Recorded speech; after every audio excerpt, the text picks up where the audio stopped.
Hi, I'm Joan Quinn, and welcome to the Joan Quinn Profiles.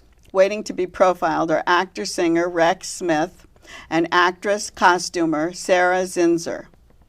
Singer-actor Rex Smith was born in Florida and raised in a few southern cities. Right from high school, he went to work. You've seen him on TV, you've seen him in feature films, but let's turn to Broadway, where he made his home in Grand Hotel, Sunset Boulevard, Annie Get Your Gun, The Scarlet Pimpernel, Kiss Me Kate. And when I mentioned Rex's name to my daughter, she went, Pirates of Penzance, he's fabulous. And here's the fabulous Rex Smith. Well, it's fabulous to be here. I'm sorry the audience wasn't a fly on the wall for the conversations you and I have already enjoyed. Because just walking into your studio, you're so gracious and inviting. We were just talking about, I was telling you how I loved the set just to begin with. And Thank you. You put you in it, and it's kismet. Thank you. But you were a teen idol. You had a platinum record. Yes, I think. Tell us how it started. I think from high school. it's like you have a platinum, not had. It's like you have the Oscar, you have the platinum, Right, okay. you have attained. I'm Right. not correcting you, but I'm just. I say that because I never want to live too mired in the past. I'm always looking ahead. And I so know. I just carry. I don't even carry those things that much forward, but. You don't carry your My platinum platinum album, let me tell you this, my platinum album, I was moving into a house years ago and things were in boxes. I was backing my car up and I heard a and I looked and I'd run over my platinum record. Oh no. And I was able to get my manager's platinum record that was presented to him on eBay. So You really ruined your own platinum. I ran over it and I broke it. But I was able to buy one years later for a gift. I received from my manager's office. Somebody took it out of there, and I got it on eBay. So I got my own life back on eBay. But how did you earn it as a teenager? We were talking earlier. I got signed with Columbia Records. I was 20 years old. Went up to New York and spent 6 months up there, sort of like Midnight Cowboy, in terms of I had a scarf and a blue jean jacket, pair of gloves, okay? I mean, it was a cold winter. I was quite fortunate that I met some interesting people that led me to Aerosmith's managers. Ultimately went to Columbia Records and I was signed. I signed with these managers. They said, you have 8 weeks to put a band together and record an album, and you begin tour with Ted Nugent in Atlanta, Georgia, was where I grew up, at the Fox Theater in 8 weeks. So it was like officer training school or whatever. I had 8 weeks to put a band together, write an album, be performance ready in 8 weeks. The most exciting thing is that there's an office and a phone, and you have carte blanche at Manny's Music in New York, which was the place to get all your instruments. So you were in New York, and you were going back to Atlanta. Well, Atlanta is where the tour is going to begin. Yeah, but that was your home. My initial inaugural gig was going to be in hometown Atlanta. Wasn't that great? Yeah. A lot of good fortune there. I don't know if, there's 9 lives, people say, but I used about 90 lives worth of good luck in a very short span. Played for 2 years, opening for Ted Nugent. I played Anaheim Stadium out here in the Forum and the Whiskey and the Starwood. These are places that aren't there anymore, but they were really, it was quite cool. But you were traveling around. 2 6-month tours. Yeah, that was a lot. When I was touring with Leonard Skinner and Ted Nugent, and Leonard Skinner, they were great. And Ronnie Van Zant was a very nice gentleman, Southern gentleman. We got along quite well. Tragically, we played a concert, and 3 days later, we were all meeting in New York to play the Garden, and they had the plane crash the next day. And I saw Ronnie. We were having a beer at the hotel before we went to bed, and I said, I'll see you in New York, and never saw him again. Now, the twist is that I was the baby opening band playing about a 40-minute opening set. This was expanded to an hour and a half set because now it's just Ted and I. Some producers saw me, asked me to talk about doing a movie. I did this movie Sooner or Later that played on NBC. Right. It was a Sunday night movie. Now, and those in 1979, there was 3 channels of network and a little VHF. Okay, so the impact of that was, it was phenomenal in terms of very old school of like the Beatles playing Ed Sullivan. In terms of the day after that played on Monday, I went to Bloomingdale's to buy a shirt. And I was in Bloomingdale's and I saw Bill Cosby being interviewed. And I heard all these people screaming. And I remember standing there going, that poor guy can't go anywhere. And then 15 minutes later, I was locked in a dressing room, and the police are there, and they're going, there's pandemonium. They saw you, they knew go, you were who there. the oop are you? And I go, guys, I tell you what, there was a movie on last night that maybe this has something to do with it.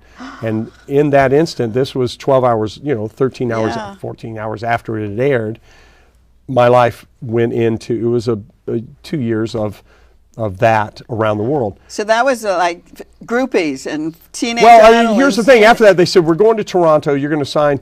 Also at the same time, my first Broadway part was I was the last original Danny Zuko. Oh, that's so going to get Peter you to Gallagher was Grease. Peter Gallagher was I was the last Zuko, okay, of the original. Now, 16 years later, I played Zuko again in the revival of the Broadway revival of Grease. You did? Yeah, you played it twice? I played it twice. Oh, so I it was didn't know like that. damn Yankees. Here I got to do again. Right, I'm jumping around, but here's the quirk of that thing. That I was offered that part 3 days after they had just pulled the plug on Sunset Boulevard that I was doing with Faye Dunaway. Oh, so you were already on Broadway.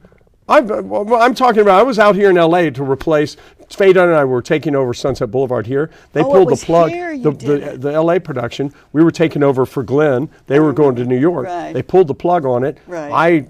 I was like the Manchurian Candidate. I had this Angela Lloyd Webber musical in my head and no place to go. 3 days before we opened, they pulled the plug. So I'm in the backyard with my barbecue taking the script and just burning it in the thing. My gosh. The phone rang. They said, would you like to play Danny Zuko? I said, yeah, let's go. I'm so ready then to you play. went right I'll play back- Sandy at this point. So you went back to Broadway. I'm ready to play the monkey at Sunset But you were Boulevard. ready to go, right? You were ready to go to Broadway. And here you've got Grease coming up again. Well, Grease came, you remember in time. Damn Yankees, the story of Damn Yankees, the guy gets a second chance to be young. Yeah. Well, That's to play, what I when meant. I played Zuko for the second time, the guy that played Sonny, hey Danny, the little Sonny guy, he was 5 years old the first time I played. I know. He was still not old enough to buy beer after the show. He'd go, hey Rex, you go get me a beer or something. Okay. So I was like, okay, I'll get you a beer, but not too many. So you did do a lot of Broadway. Tons. You really did a lot. You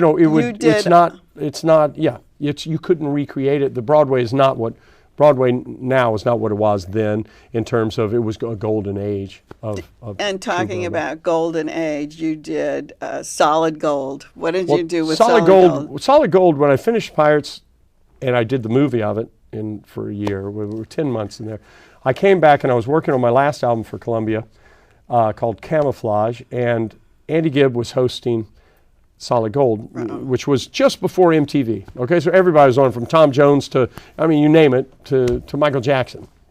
Everybody did it. And it's crossroads in terms of Andy Gibb. Here's a teen idol. Here's a guy that replaced, he did my part in the LA production of Pirates Penzance out here. So there was one parallel. see. And then when it came to Solid Gold, he had a terrific drug and alcohol problem.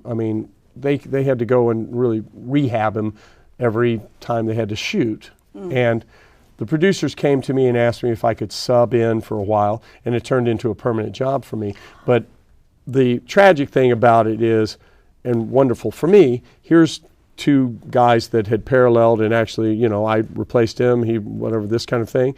And when he passed away, I remember I was walking my dog and I came back in and I had my oldest daughter and, the little living room playpen. And when he did Solid Gold, he was locked in a bathroom and they'd have to go drag him out. When I did Solid Gold, I bought a biplane and I got my pilot's license. So it was two ways of getting high.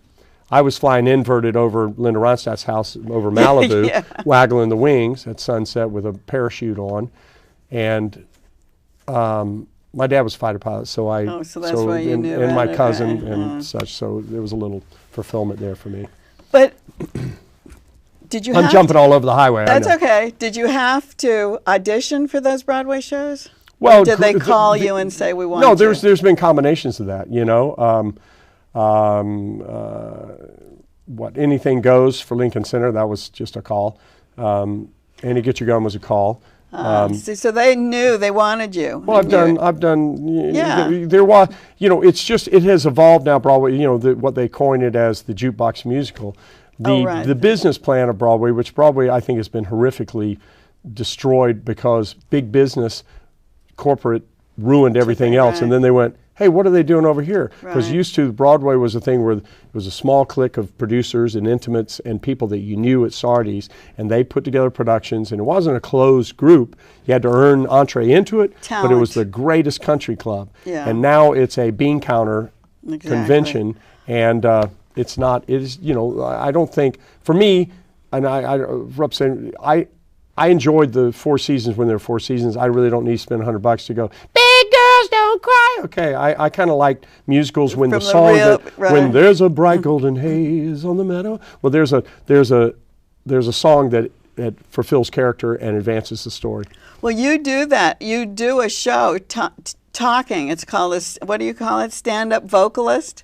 Yeah. In a way, because you tell these stories that you're telling us today. Or a sit-down comedian. And you sing along with it. Yeah, yeah. And you're very popular in the Philippines. Well, how did that happen?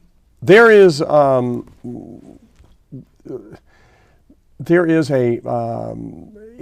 are parts of the world for many artists that it's a time capsule. That the moment you board a plane, if it's Philippine Air, let's say, it's a different world for me. It's 1983 or something. You know, it's everybody's coming up and bowing and singing. I mean, by the time we're halfway the flight, every flight attendant has come and sung part of a song to me. You know. But you have to also have the venues there. You have to be. You have to know. I've headlined, you know, there's Arenado Coliseum where Ali fought Frazier, the Thrilla in Manila. I mean, I've headlined there several times. Yes. So I've and those are huge. 16,000 seats. I know, those are huge places. And then I come back to a very quiet thing at the, you know, where I'm just wait. I'm taking my ticket at the butcher's, waiting for my turn to go. Can I get a couple of? What about Las Vegas? You've done Vegas. I played this year. I've played a couple times a year, Hard Rock, and a place, the Silverton Casino. I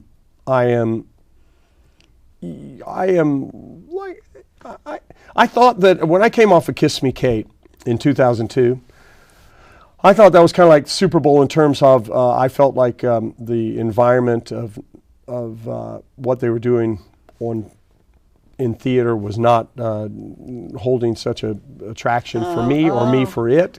In terms of I'm not really to me, playing in a jukebox musical is like being in a top 40 band at a bar. You know, the beauty of these other productions were to immerse yourself in a character and bring a character to life, not try to recreate. I mean. But are you writing? Do you write music so that you can do something new? Yeah, like well, that? you know, we're in an unusual. We are really at, and it's not enjoyable. But with the strike and the this, that, and the other, I was just on the way to this studio. I was driving by Paramount, and it struck me with YouTube and everything. Yeah. There's generations, they don't care about the Oscars. They don't care about, I'm not saying, oh, they don't, this isn't me or against Broadway, them. Might as well embrace it, or Broadway, or any of it. It doesn't fit on a jib jab 30-second download. Okay. Exactly. Okay. And as I was driving by Paramount, behind those walls of Paramount, those people are like Norma Desmond. They're still, you know, somebody's writing the fan mail to them, but the world's flowing around it. Yeah. And it's not, I saw people on strike in front of it, and the reason it is in that thing is it doesn't matter anymore. So I'm looking to see how can I fit into the world as it is today. Instead of fighting, going, but it's got to be like this. Right. I'm not saying it's the most wonderful embrace.